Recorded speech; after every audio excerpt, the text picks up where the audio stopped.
Bonjour et bienvenue, rythme soutenu pour le programme de webinaire proposé par Heming. En effet, en tant que leader sur l'accompagnement des entreprises dans l'obtention de financement de l'innovation et de la recherche, Heming vous propose régulièrement des webinaires sur le sujet du crédit impôt recherche. Rappelons d'ailleurs que les webinaires sont diffusés gratuitement sur le site web heming.fr au cas où vous en auriez manqué un. Alors, concernant le crédit impôt recherche, l'administration demande aux entreprises une appropriation dans la gestion de leur CIR. L'enjeu pour les entreprises est désormais de disposer d'une visibilité sur les modalités de constitution de leur CIR, tout en restant centré bien sûr sur leur cœur de métier. Dès lors, les questions qu'il convient de se poser sont comment sécuriser le CIR, comment collecter toutes les preuves de dépenses R&D, en évitant bien sûr les tâches fastidieuses et chronophages. Les feuilles de temps qui sont des justificatifs incontournables des frais de personnel sont régulièrement transmises aux administrations lors des contrôles et ces justificatifs doivent être pensés en amont, intégrés au process R&D et réunis aux étapes ainsi définies. C'est ce que propose l'Aboxi. Nous vous proposons ainsi avec ce webinaire de découvrir l'Aboxi, le complément logiciel pour sécuriser votre CIR. Nous accueillons nos deux intervenants aujourd'hui. Benjamin Néel, bonjour Benjamin. Bonjour. Vous êtes président cofondateur de l'Aboxi. Et Bruno Coulmans, bonjour Bruno. Bonjour. Vous êtes directeur du pôle innovation d'Heming.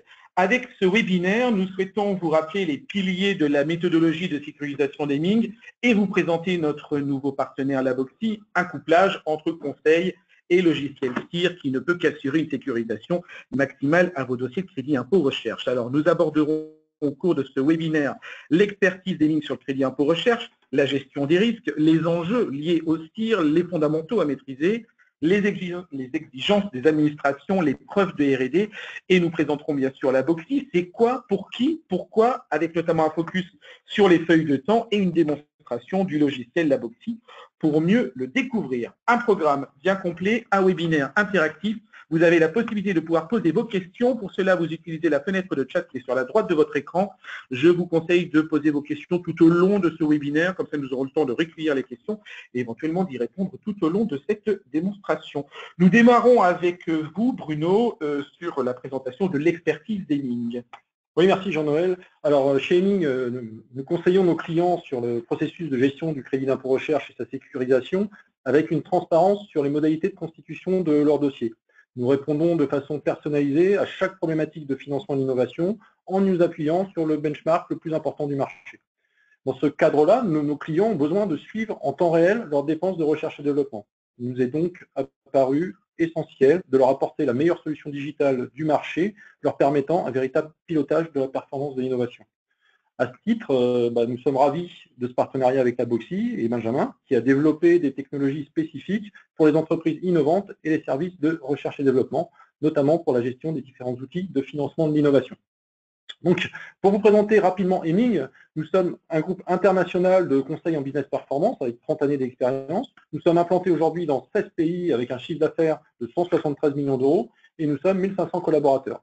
Nous intervenons auprès des différentes directions de l'entreprise dans 4 domaines clés, à savoir les ressources humaines, les opérations, la finance et l'innovation. Pour le financement de l'innovation, justement, et la gestion du CIR, Heming dispose aujourd'hui d'un benchmark inégalé, avec plus de 40 000 déclarations de CIR élaborées depuis 30 ans et 23 milliards de dépenses de recherche et développement valorisées et justifiées sur les 5 dernières années. Ces 3 000 contrôles fiscaux accompagnés également sur ces 5 dernières années, avec moins de 1% de CIR redressé au final. Ce benchmark va au-delà du CIR français, avec la maîtrise d'une vingtaine de dispositifs équivalents à travers le monde. En outre, pour la France, nous mettons à disposition de nos clients 170 experts qui interviennent pour la mise en œuvre et la gestion du CIR. Enfin, pour terminer, Heming est référencé par le médiateur des entreprises, qui est directement rattaché au ministère des Finances, comme cabinet de conseil en CIR C2I, Crédit Impôt Innovation, et qui s'engage à construire une dynamique de relations durables et équilibrées avec leurs clients. Nous allons vous présenter rapidement le pilier méthodologique de la gestion des risques crédit impôt recherche dans le cadre de notre accompagnement sur le crédit impôt recherche, qui repose sur une analyse des risques et opportunités et la définition et la mise en œuvre de plans d'action associés. Donc c'est un véritable outil d'aide à la décision pour les entreprises qui a été largement plébiscité par nos clients. Nous proposons ainsi une cartographie des projets de l'entreprise à travers 3 prismes d'analyse. Le premier, c'est le niveau d'éligibilité technique. Le second, la capacité de justification scientifique. Et enfin, le troisième, la capacité de justification financière. Chacune de ces composantes est évaluée en fonction de critères factuels reposant sur les données réglementaires, les pratiques de l'administration et le benchmark du client. Si on revient maintenant sur les enjeux qui sont liés au crédit d'impôt recherche, le CIR est aujourd'hui le premier dispositif de financement de la recherche privée en France, avec près de 6 milliards d'aides apportées par la puissance publique aux entreprises de toute taille et de tout secteur d'activité. Le renforcement et la pérennisation du dispositif, je dirais, depuis bientôt 35 ans, ont fait du CIR une composante majeure dans le dimensionnement et l'intensité des travaux de recherche et développement des entreprises. C'est une composante qui est désormais systématiquement intégrée dans la détermination de leur budget R&D. Ce dispositif est un atout indéniable et reconnu pour développer l'innovation du secteur privé en France et ainsi renforcer la compétitivité des entreprises et rendre également le territoire plus attractif pour les sociétés étrangères. Les entreprises, pour en tirer tous les bénéfices, doivent intégrer et s'approprier ce dispositif déclaratif soumis à contrôle, avec des contrôles qui, au fil du temps, sont devenus de plus en plus rigoureux au regard de la dépense budgétaire engendrée. Donc, cette appropriation passe notamment par une bonne connaissance des dispositions réglementaires et de leurs évolutions au fil du temps, à travers une démarche de veille régulière, on va dire, mais également par la mise en place d'un processus de mise en œuvre du dispositif permettant d'articuler les différentes interventions croisées entre les départements de l'entreprise, qu'ils soient comptables et financiers, fiscaux, RH, et bien sûr techniques et scientifiques. Cette appropriation passe également par une méthodologie de gestion des risques et des opportunités pour sécuriser la démarche, tel que l'outil que je vous ai présenté tout à l'heure, ainsi que la mobilisation de ressources compétentes et formées sur le sujet et des outils permettant de soutenir la gestion et la mise en œuvre du CIR. Nous estimons qu'il y a 3 fondamentaux à maîtriser aujourd'hui dans la gestion de son crédit d'impôt recherche. Le premier pilier consiste à identifier les preuves de R&D pour définir la cartographie des activités éligibles. Donc là, c'est à travers la description à la fois du positionnement technologique de l'entreprise et de l'objectif R&D de chaque projet. Il faut savoir faire le lien entre les lacunes de l'état de l'art et les incertitudes scientifiques pour mettre en avant les verrous technologiques. Et enfin, trouver l'implication des chercheurs et des techniciens de recherche dans le cadre de ces mêmes travaux de recherche et développement. Le second pilier, lui, consiste à maîtriser la valorisation des dépenses pour le calcul du crédit d'impôt recherche. Il s'agit d'identifier puis valoriser les dépenses éligibles, de maîtriser les règles de calcul du CIR, nature des dépenses éligibles et les différentes règles de plafonnement. Et enfin, d'identifier les différents scénarios de valorisation et quantifier le risque de remise en cause. Je parle ici d'outils d'aide à la décision. En fait. Enfin, le troisième pilier consiste à formaliser le rapport justificatif. Pour cela, il faut maîtriser le canevas institutionnel de rédaction justificative, mettre en valeur les verrous techniques et la démarche R&D, justifier chaque composante du CIR, sélection des projets, nature des travaux, les dépenses associées, présenter et argumenter les points qui peuvent être soulevés par l'administration lors des différentes phases de contrôle.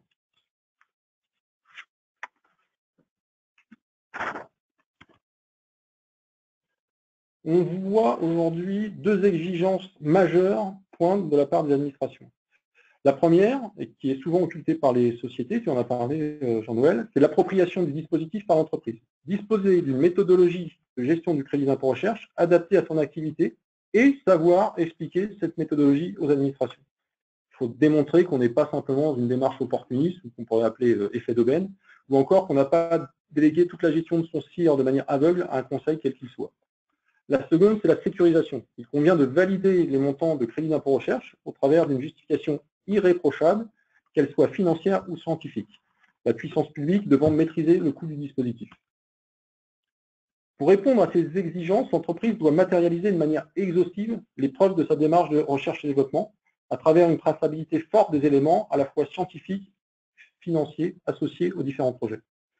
Ces éléments de preuve illustrés sur le slide qui vous est présenté reposent sur des données inhérentes à l'entreprise, mais également des données publiques à travers la littérature scientifique, publication de brevets, et la formalisation à travers une matrice institutionnelle correspondant aux exigences du ministère de l'Enseignement supérieur et de la Recherche. Cette démarche, pour être efficace et peu consommatrice de temps pour l'entreprise, doit reposer, selon moi, sur la mise en œuvre de méthodes et d'outils simples et efficaces qui s'articulent au sein d'un processus de gestion du dispositif qui soit parfaitement formalisé au sein de l'entreprise. Aussi, pour aider les entreprises dans la définition et la structuration de ce processus, l'association d'Heming et la Boxy permet de réunir d'un côté l'expertise, le benchmark et la méthodologie de gestion et mise en œuvre du CIR, et de l'autre, la mise à disposition d'une solution digitale structurante et spécifiquement conçue pour tracer les dépenses de recherche et développement associées aux différents projets de l'entreprise. Les sociétés peuvent ainsi disposer de solutions pour s'approprier le dispositif et sécuriser, accélérer et anticiper leurs demandes de financement. Avec une vision complète sur la structuration de leur CIR et une sécurisation de la démarche à travers l'approche méthodologique d'Heming, notamment sur la gestion des risques, et l'outil de capitalisation des preuves de R&D de la Boxy, justement. Merci Bruno. Vous avez la possibilité de pouvoir poser vos questions. Alors d'ailleurs, vous l'avez évoqué rapidement Bruno tout à l'heure, on nous demande s'il y a une demande de plus en plus précise de l'administration en termes justement de justificatifs à fournir. Alors, il est indéniable aujourd'hui que les exigences de l'administration de contrôle sur la profondeur des justificatifs à fournir s'est renforcée. C'est indéniable. Je pourrais par exemple illustrer ce phénomène à travers 2 points qui reviennent de plus en plus systématiquement aujourd'hui, alors que ce n'était pas forcément le cas il y a encore 1 ou 2 ans. Le premier, je vais parler du niveau de détail des justificatifs associés à la sous-traitance des travaux de recherche et développement valorisés dans le cadre du crédit d'impôt recherche. Il suffisait auparavant de fournir les factures correspondantes à ces travaux. Désormais, il faut communiquer le cahier des charges, le contrat, les livrables. Il faut même parfois rajouter un descriptif technique des prestations sous-traitées. Autre exemple que j'ai en tête là à l'instant, de la même manière, les experts du ministère de l'Enseignement supérieur, de la recherche, s'intéressent au jalonnement des projets de R&D pour identifier les phases éligibles des phases non éligibles. C'est notamment le cas sur les projets qui présentent des volumes horaires conséquents. La granularité des pointages par projet devient alors essentielle pour apporter cette justification, et force est de constater que bien souvent les entreprises ont mis en place des outils de pointage à l'échelle du projet sans phasage de ces projets. Du coup, la Boxy va permettre de répondre facilement à cette contrainte. Merci Bruno. Alors Benjamin, justement, la Boxy, c'est quoi? Bonjour. Alors la Boxy, nous sommes éditeurs de logiciels. Et donc on est à la base des chercheurs, donc ce qui fait que le logiciel a vraiment été conçu pour que les opérateurs de recherche, les ingénieurs et techniciens puissent saisir de manière la plus simple possible leurs activités de R&D. Donc ce logiciel, il va avoir 2 objectifs. D'abord, en accumulant toutes ces preuves de R&D, toutes ces activités de R&D à travers des feuilles de temps, on va permettre 2 choses. D'abord, piloter la R&D, remonter des statistiques, des informations, et puis deuxièmement, calculer et sécuriser le crédit d'impôt recherche. C'est l'objectif de ce webinaire. Alors, qui sont les utilisateurs de ce logiciel? Alors, en fait, c'est un petit peu toute entreprise. On a en bas à droite, on a en vert l'équipe de R&D. Donc pour eux, c'est eux qui vont même plus utiliser le logiciel en saisissant quotidiennement ou avec la granularité qui sera configurée les feuilles de temps. Le manager qui va trouver sa gestion des feuilles de temps beaucoup plus simple parce que tout est automatisé. Le dirigeant, le responsable financier et évidemment le responsable crédit d'impôt recherche pour tout ce qui est accumulation de preuves et valorisation automatique du crédit d'impôt recherche. Alors, quels sont les paramètres indispensables pour faire une bonne feuille de temps? Alors, ça paraît un petit peu évident, mais d'abord, il faut qu'une feuille de temps soit adressée à une personne, donc il faudra y avoir le nom de la personne. Ensuite, une date ou la période pendant laquelle cette activité a été réalisée. Ensuite, on a une notion de volume d'activité. Alors, est-ce qu'on a passé 1 heure, 2 heures, 3 heures, etc., ou X nombre d'heures? Alors, souvent, on pose la question, est-ce qu'il faut faire des pourcentages ou est-ce qu'il faut faire des feuilles de temps en heures? J'ai envie de dire, normalement, pourcentage, ça, le ministère, en tout cas l'administration, n'apprécie pas la détermination forfaitaire, mais en fonction de la granularité, ça pourrait être accepté. Par exemple, si vous faites du pourcentage d'heures au sein d'une journée, c'est acceptable. Si vous faites du pourcentage sur un trimestre ou pire sur une année, là par contre ce sera évidemment refusé. Le logiciel nous permet de faire des feuilles de temps, enfin des pointages à la demi-journée. Voilà, ça permet encore de simplifier la saisie. Ensuite, il va falloir sélectionner un projet. Donc ce projet, il peut être découpé en plusieurs phases. Donc c'est un petit peu le sujet sur lequel on travaille. Et le deuxième point, c'est l'activité. C'est-à-dire, dans ce sujet, dans ce projet, qu'est-ce qu'on a fait? Est-ce qu'on a fait de la R&D? Est-ce qu'on a fait de la veille, de la propriété intellectuelle? Est-ce qu'on a fait peut-être même d'autres activités qui ne rentrent pas dans le cadre du CIR, de la gestion de projet ou de la production? Donc l'idée, c'est vraiment de séparer la notion de sujet et la notion de nature d'activité. Alors ensuite, ce qu'on recommande, c'est un descriptif. Donc ça, c'est notamment le ministère de la Recherche, quand on a présenté le logiciel, ils ont beaucoup aimé cette fonctionnalité. L'idée ici, c'est de rajouter juste quelques mots sur ce qui a été fait pendant cette activité, donc de 2-3 heures, et ça permet d'accumuler qualitativement de l'information et donc de sécuriser, d'accumuler vos preuves de R&D. La deuxième question qu'on me pose souvent, c'est à quelle fréquence doit-on renseigner ces feuilles de temps? Donc ces feuilles de temps, on pourrait faire un bilan soit à la fin de la semaine, soit à la fin du mois.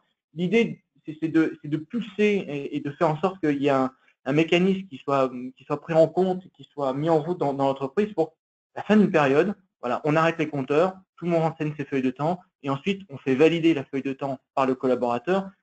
Et voire même dans les cas des projets européens, il faut parfois deux signatures. Donc, bon, généralement, nous, 90% de nos clients font des feuilles de temps au mois. Et un autre point en dehors de la fréquence, c'est la granularité. C'est-à-dire qu'une tâche, quelle doit être sa durée? Alors là, il y a plusieurs possibilités.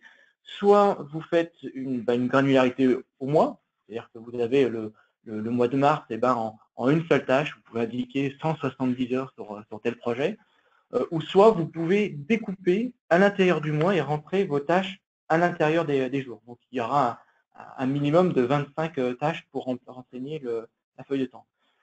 Alors qu'est-ce qu'il faut faire? Est-ce qu'il faut plutôt prendre la partie granularité fine, granularité un peu plus importante?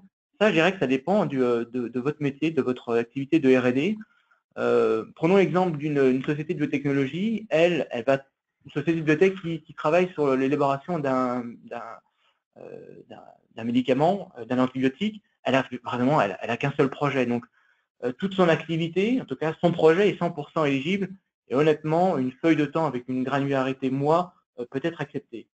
À l'autre bout, on a le cas de certains services dans des grands groupes qui à la fois ont des activités de R&D interne, à la fois ont des activités de R&D externe, à la fois des activités de R&D qui sont refacturées à des filiales, ou même quelques prestations d'analyse qualitative de la production. Donc là, on voit que l'activité est complètement éclatée et il faudra vraiment bien segmenter. Et là, on conseille de faire une feuille de temps au jour le jour.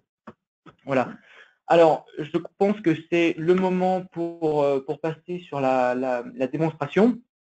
Alors, on a juste avant un petit sondage, parce que c'est un webinaire interactif. Nous allons pouvoir répondre à vos questions, mais vous allez aussi répondre à nos questions, à cette question d'ailleurs. Donc, répondez en direct. La question, quelle solution de gestion des temps utilisez-vous pour gérer votre CIR? Nous vous proposons 5 réponses. Vous n'avez pas de solution, vous utilisez une feuille Excel, vous avez une solution développée en interne, vous utilisez un logiciel RH, un logiciel de projet, un ERP, ou vous avez déjà découvert la solution Laboxy. Donc allez-y, cliquez sur l'une des 5 réponses et vous soumettez votre réponse. Comme ça, nous allons voir un petit peu en direct le résultat du sondage, juste avant justement avoir une démonstration concrète de Laboxy. Du coup, on va avoir les réponses. Allez-y, apparemment, certains hésiteraient peut-être encore à cliquer, c'est ça, d'avoir les... N'hésitez pas, il n'y a pas de mauvaise réponse. Hein, non, ça permet d'avoir justement un constat pour savoir, pour pouvoir rebondir par la suite. Oui, ça permettra aussi, moi, de faire évoluer la présentation. Alors, les réponses, rapidement. Alors, Benjamin, donc au niveau des réponses, bon, on a des réponses qui sont assez massives sur Microsoft Excel. On a aussi, donc pour 50%, on est sur du format Excel. Et puis, on a un logiciel, plutôt logiciel RH, ERP, à raison de 20%. Donc, quand même, grosso modo, il y a les solutions internes 14. Et puis, on a des clients, d'ailleurs, nous avons déjà découvert Laboxy. Donc ça, c'est parfait. On vous remercie. Merci, c'est très gentil. Donc, au niveau de l'Excel, bon, c'est quand même ce qu'on remarque le plus souvent au fur et à mesure de nos présentations. Microsoft Excel règne un petit peu en maître là, sur ce secteur-là. Et pourtant, Excel n'est pas adapté pour faire des suites feuilles de temps. Je vous ai montré tout à l'heure la partie projet, la partie d'activité, la partie granularité. Voilà, je vais vous montrer comment nous, on a mis en musique ces différentes propositions pour suivre les feuilles de temps. On a quand même 10% des répondants qui n'ont aucun outil. Aucun souci. Bon, bah, ces personnes-là pourront nous rappeler tout de suite après la démonstration. Donc on est retourné sur mon écran. Donc ce que l'on peut voir, donc la Boxy, c'est un logiciel qui est disponible depuis un simple navigateur. Donc il suffit d'avoir ici une adresse URL qui vous sera propre, un login, un mot de passe. Donc là, je me connecte en tant que Pierre étant un ingénieur, un technicien, qui au quotidien va renseigner ses feuilles de temps. Alors je vois que l'affichage est quand même assez petit. Je vais l'agrandir. L'affichage, il est... Allez, on peut agrandir un peu. Voilà, peut-être un petit peu plus visible. Si vous avez des difficultés, n'hésitez pas à mettre un commentaire. Hein, on fera évoluer la... Oui, on le voit un peu mieux, c'est bon. Alors, qu'est-ce que doit faire Pierre au quotidien? Donc, c'est assez simple. L'application est assez ergonomique. Je vais sur Activités, je clique sur Calendrier. Et là, je vois un calendrier. Donc, par rapport à la granularité et la fréquence de la feuille de temps, là, typiquement, on est dans une configuration où la personne va renseigner ses feuilles de temps quotidiennement. Donc, je clique sur le petit bouton plus du jeudi 16. Il s'ouvre une fenêtre et là, je vais pouvoir renseigner mes informations. Donc, ça va commencer par un volume d'activité. Alors, dans notre application, ceci est paramétrable. À la fois, ça peut être même différent pour chaque utilisateur. Donc, on va pouvoir soit laisser des minutes, soit garder les heures, soit mettre du pourcentage. Voilà, donc je mets 1 heure, 2 heures. Ensuite, j'ai sélectionné un projet. Donc là, on voit tout à fait ce que disait Bruno tout à l'heure sur le phasage des projets. On est capable dans la Boxy de créer une hiérarchie de projets. Et donc, voilà, je vais sélectionner la phase A1 du projet A. Et puis, on arrive sur la fameuse catégorie de tâches. Donc là, c'est une liste de sélection avec des activités qui sont spécifiques pour le crédit d'impôt recherche, mais qui sont aussi spécifiques pour votre activité. Donc, évidemment, cette liste est à personnaliser en fonction de votre R&D. Donc voilà, je clique sur expérimentation. Alors, ce que je vous disais tout à l'heure sur ce qu'avait bien apprécié le ministère, voilà, ce sont ces deux champs-là. L'idée, c'est de remonter des activités, enfin le contenu de la R&D. Donc, l'idée, c'est de mettre quelques mots. Hein, donc, je vais rajouter le test Benjamin. Voilà. Et puis, je clique sur Ajouter. Alors, ce champ n'est pas obligatoire. Si vous pensez qu'il est superflu dans l'application, on peut le rendre facultatif. Voilà, j'ai renseigné ma tâche. Voilà, c'est quand même relativement simple. Si j'ai envie de dupliquer cette tâche, c'est parce que j'ai fait la même chose la veille. Je clique sur dupliquer. Je change la date. Je la mets au 15 et je valide. Voilà, donc finalement pour Pierre, c'est relativement simple. Voilà, il se connecte, il clique sur activité, il renseigne ses heures, ou encore plus simple, il clique sur le bouton plus directement ici, et il renseigne sa feuille de temps.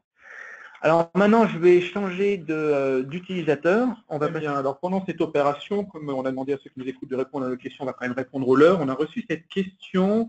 Est-ce que l'application peut être hébergée dans notre infrastructure pour des raisons de sécurité notamment? Est-ce que c'est possible? Alors oui, tout à fait. C'est vrai qu'on propose par défaut le logiciel dans notre infrastructure. Donc on prend en charge l'hébergement qui est fait d'ailleurs en France, chez OVH même pour être très précis.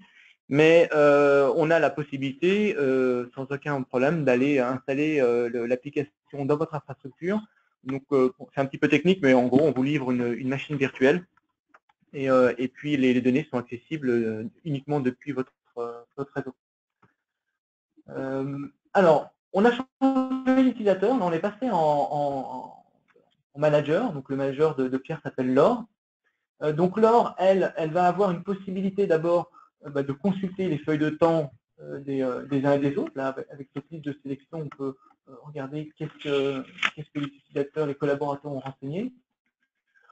On peut éventuellement, il y a tout un système de validation des feuilles de temps. Donc quand on est à la fin du mois et qu'on décide de valider la feuille de temps, Pierre finalise sa feuille de temps et derrière Laure va pouvoir le contrôler, valider, ce qui fait qu'une fois qu'elle est validée, Pierre ne peut plus la modifier. Ça permet de faire une sorte de contrôle. Alors j'ai fait un petit focus sur la feuille de temps de Pierre du mois de mars. Là, ce qu'on peut voir, mars 2017, on voit qu'on a déjà 37 heures de renseignées, 37 heures éligibles sur le CIR, sur les 53, c'est-à-dire qu'on a déjà un ratio d'éligibilité de 70%. Ici, on a les informations sur le crédit d'impôt innovation, qui est un dispositif qui est géré par la Boxy. Alors, on va aller ce qui arrive, évidemment, la liste de tâches. En termes d'export, vous pouvez évidemment imprimer toutes les feuilles de temps sous format PDF pour les faire signer. Et puis, vous avez la possibilité d'exporter toutes les feuilles de temps, notamment pour justifier l'activité et l'insérer dans votre dossier. Alors, on va sur la partie la plus intéressante, ce sont les tableaux dynamiques. Donc, cet outil-là est assez puissant. Il va vous permettre, avec les champs qui sont au-dessus, de pouvoir sélectionner, filtrer les données, et avec le tableau du dessous, de pouvoir représenter vos données. Donc, je prends par exemple la variable projet, je la glisse à gauche, et là, j'ai toutes mes heures, réalisées sur les différents projets qui sont segmentées. Je peux aussi prendre la variable utilisateur, la descendre, et avoir un tableau en 2 dimensions avec les utilisateurs et les projets et les utilisateurs. Alors ce tableau, tous les tableaux ici, vous pouvez les exporter sous Excel directement en cliquant sur ce bouton-là. On peut par exemple mettre l'utilisateur sous les projets, et cette fois-ci, on voit dans la phase A1 qui a travaillé. Donc je peux faire par exemple un focus sur la phase A1, je sélectionne, je filtre, et au lieu de mettre les totales des heures, je vais mettre le ratio des heures. Donc ce qu'on peut voir, c'est qu'assez facilement, on voit que Pierre est le principal investigateur de la phase A1. 59% de son temps a été effectué, 59% du temps consacré au projet A1 a été réalisé par Pierre. Vous pouvez éventuellement faire les graphiques, en tout cas le tableau dans l'autre sens, c'est-à-dire que vous mettez d'abord les utilisateurs et ensuite les projets. Donc sur quel projet Alain a travaillé. Alors, j'ai mis utilisateur, mais en réalité, on peut aller encore plus loin. On peut mettre, par exemple, cette fois-ci, les services. Alors, je vais enlever les ratios. OK, uniquement, voilà, une colonne. Voilà, le nombre d'heures réalisées par service. Je peux aussi le faire par client. Donc, si vous avez des projets par client, donc là, voilà, on voit que la phase A1, c'est plutôt sur le CNRS. Voilà, on peut faire ce genre de segmentation. Je vais aussi maintenant jouer sur la granularité. Donc, je prends une granularité année et on va observer l'évolution des heures passées sur le projet au fur et à mesure des années. Donc, on a la variable année, mais on pourrait le faire au trimestre, au semestre ou au mois. Alors, dans le cadre du CIR, ce que l'on peut ressortir comme information assez pertinente, c'est au lieu de mettre les totales des heures, c'est mettre des heures éligibles au CIR. Et donc, de voir l'évolution de l'éligibilité de vos projets au fur et à mesure du temps. Alors là, j'ai fait sur le projet. Encore une fois, vous pouvez accumuler les différents axes. Donc là, je vais prendre l'utilisateur. Donc là, vous pouvez voir l'évolution du temps R&D passé d'année en année. On peut faire sur les utilisateurs, on peut faire sur les projets, etc. Alors, de manière générale, ici, ce tableau, nous, on fait des développements sur mesure pour ajouter votre propre axe analytique. Et donc, on nous a déjà demandé de rajouter, par exemple, une famille de portefeuilles de brevets. Donc, ça permet de calculer voilà, le temps passé sur un portefeuille. Ça donne des indicateurs pour mener sa stratégie pays. Ou alors des matériaux, des filiales, des régions géographiques, etc. Alors, je vais passer brièvement, mais on est aussi capable de calculer directement le coût d'un projet. Donc, au lieu de mettre les heures, je vais choisir total des coûts RH. Et là, je vois l'évolution de mon coût projet au fur et à mesure des années. Alors, on va refaire un petit focus sur la partie crédit d'impôt recherche. Donc, vous avez la possibilité de renseigner d'autres dépenses de vos projets, donc notamment tout ce qui est facture et immobilisation, et donc d'arriver à un calcul, une valorisation automatique de votre CIR. Donc là, on est sur 2017, je vais sur 2016. Voilà, là, on peut voir dépenses de personnel, ligne 3. Je clique sur le petit bouton I à côté et j'ai le descriptif, comment cette ligne a été calculée. Et puis, je vais tout en bas, l'information la plus intéressante, c'est le montant de votre CIR. Donc là, c'est un petit CIR. Voilà. Vous pouvez également retrouver toute la matrice de valorisation du CIR, à savoir des dépenses RH, la ventilation des temps, tout ce qui est dépenses et sous-traitance, etc., immobilisation, brevet, la veille techno, etc. Donc vous pouvez aussi configurer les jeunes docteurs, le pourcentage de R&D sur vos immobilisations, etc. Et les subventions également. Je vais finir en vous présentant aussi un focus sur un projet. Donc là, on a une belle illustration du phasage des projets. Donc je clique sur la phase A1. On est capable d'avoir des graphiques sur un projet spécifique. Donc là, on voit l'évolution du temps passé. Donc ça, c'est en 2015. On voit que les personnes ont moins pointé en 2015. On voit à travers ce graphique que c'est Pierre qui est le principal investigateur. Et puis, on peut voir l'évolution du coût RH qui dépasse malheureusement, dans ce cas-là, le budget prévisionnel qui était à 55. Voilà, on peut faire toutes ces analyses. Tout à l'heure, sur les tableaux croisés dynamiques, je ne vous ai pas montré, mais on a les mêmes versions avec les graphiques, donc c'est plutôt puissant. Voilà, j'en ai fini avec la démonstration.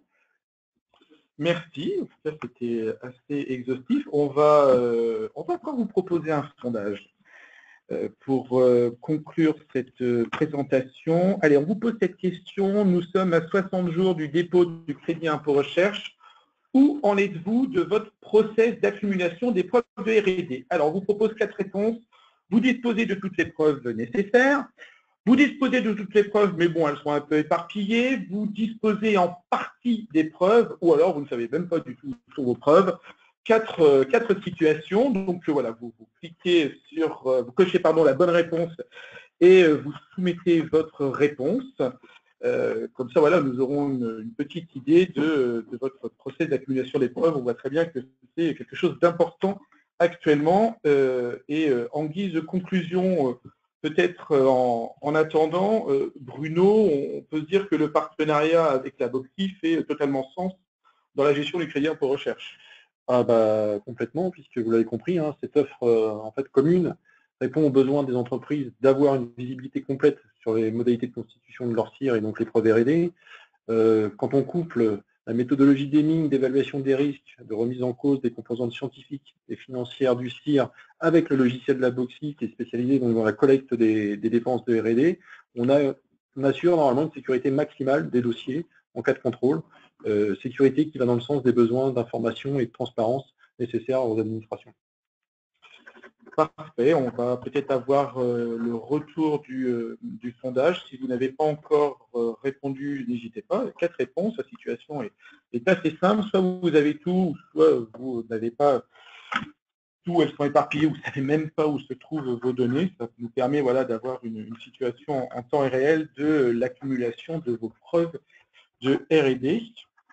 Alors, les résultats nous montre du coup qu'il y a une majorité d'éléments où les preuves sont un peu éparpillées et ça fait, en fait, c'est un petit peu, on n'a pas tout ou alors on a tout et on ne sait pas trop où elles se trouvent. Donc il y a quand même un effort de récupérer ces données en majorité, d'après les réponses. D'après les réponses, c'est ce qu'on voit.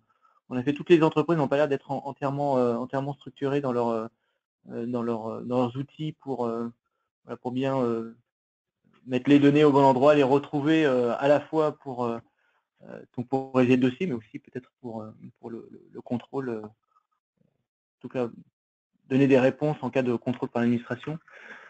Est-ce qu'il y avait éventuellement des questions également? Il y a beaucoup de questions. Il y a beaucoup de questions, Benjamin, sur la Boxy. Alors, je vous les donne. Alors, les feuilles de temps peuvent-elles être en lien avec les données salariales pour un calcul automatique du crédit impôt recherche? La réponse, en un mot, c'est oui. Peut-on importer des données d'agenda du type Lotus comme des activités saisie? Alors ça, c'est une question très récurrente. À vrai dire, on a pas mal de retours là-dessus. Ce serait génial. Et un client, il y a quelques années, nous avait même payé le développement pour faire ce genre de synchronisation.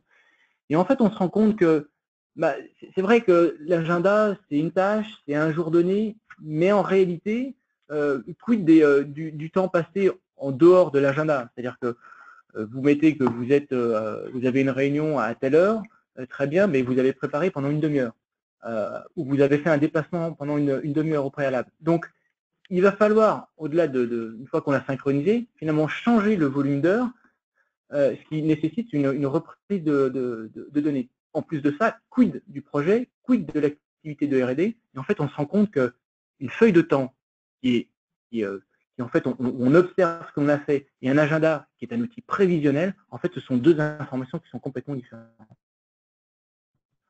Donc malheureusement, oui, on peut synchroniser, mais ça vous donnera vraiment de mauvaises informations, et c'est plutôt une perte de temps. Peut-être Bruno, en attendant, c'est pas mal de questions sur la Boxy. On nous pose cette question avec le partenariat avec Eming. L'utilisation d'un logiciel tel que la Boxy se substitue-t-elle à l'intervention d'un cabinet comme Eming? Alors, bien évidemment, bien évidemment, la réponse est non, sinon on ne serait pas à faire un webinaire ensemble.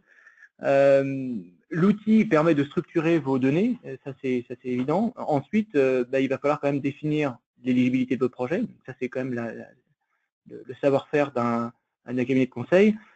Aussi, et définir les dépenses qui sont éligibles. Et ça, dans le logiciel, certes, vous ne pouvez pas la paramétrer, mais ce n'est pas le logiciel qui va vous l'indiquer tout seul.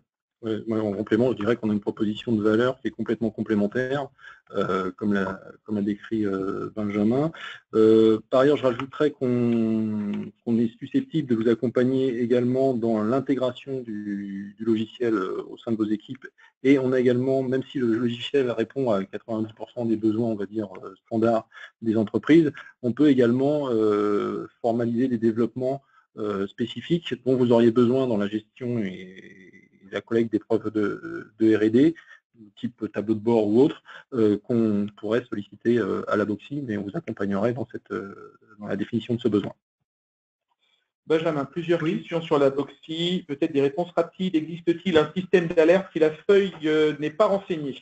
Alors en fait, visuellement, je ne vous ai pas montré, mais les tableaux de bord sont faits d'icônes et c'est vraiment très clair. Au début, on avait mis en place un système d'email automatique. On s'est rendu compte que les gens les mettaient automatiquement dans une poubelle dans leur navigateur, donc on a arrêté ça. Mais il suffit de se connecter et vous avez, c'est très visuel, vous savez si la feuille de temps est remplie à 100% ou non. Peut-on avoir une comparaison avec les feuilles de temps passées en N-1? Alors, il faudrait préciser la question. J'imagine, il faudra préciser la question parce que je ne sais pas si c'est sur le... Si la personne pouvait peut-être donner un complément. On va essayer, si cette personne peut nous confirmer, c'est peut-être l'idée qu'on a vu un petit peu tout à l'heure, l'évolution du temps de R&D, et du coup, est-ce qu'il y a une visualisation C'est ce qui serait en effet, ce qui serait le plus pertinent. À travers les tableaux que je vous ai montrés, vous pouvez être capable de segmenter par année ou par trimestre. Donc, dans ce cas-là, année, c'est la question. Oui, on voit, c'était assez clair, hein, le nombre d'heures ou le ratio d'heures de R&D d'une année sur l'autre. Donc oui, tout à fait. Le logiciel permet d'obtenir un nombre d'heures éligibles, mais permet-il de traduire ce quota d'heures en montant éligible? Oui, alors j'ai déjà répondu du coup, c'était la première question. La réponse est oui, donc il suffit de mettre les salaires du personnel ou le coût horaire du personnel dans la Boxy et automatiquement vous avez la valorisation qui est faite. Comment sont intégrées les factures? Nous demande-t-on. Alors, deux manières. Vous pouvez soit les intégrer manuellement, soit les importer. Donc, généralement, ce que font nos clients, c'est qu'ils exportent à travers leur outil, leur ERP, donc les factures, et puis on les réintègre sous format CSV, voilà, des choses assez classiques. Une question concernant les grands groupes. On nous demande s'il y a un nombre maximum d'utilisateurs ingénieurs. Alors non, il n'y a pas de nombre maximal. Donc ça, là-dessus, pas de limite. Aucun souci. Avez-vous eu des retours du ministère sur cet outil? Alors oui, on l'a présenté plus d'une fois d'ailleurs. Ils ont particulièrement aimé la partie qualitative de la feuille de temps. C'est-à-dire que pour eux, ils ont vraiment souligné la pertinence de l'outil pour accumuler les preuves de temps et en cas de contrôle, de pouvoir justifier les temps. On a fait aussi des présentations à des contrôleurs, donc des agents du ministère de la Recherche qui sont là pour voilà, contrôler la partie scientifique. Eux aussi ont mis un avis plutôt positif. Et puis le médiateur des entreprises, donc qui référence les cabinets dont Hemming, eux aussi nous ont donné un retour plutôt pertinent et même des conseils sur des nouvelles fonctionnalités à mettre dans la Boxy au vu des derniers redressements qu'ils ont pu observer. Donc, oui. On voit qu'on traite des données sensibles, des données salariales, des données comptables. On nous pose une question sur la gestion des droits utilisateurs. Alors la gestion des droits utilisateurs, c'est vrai qu'on a beaucoup travaillé là, sur cette partie-là, à la fois les données salariales, vous l'avez raison, mais à la fois sur les projets, parfois même les intitulés des projets.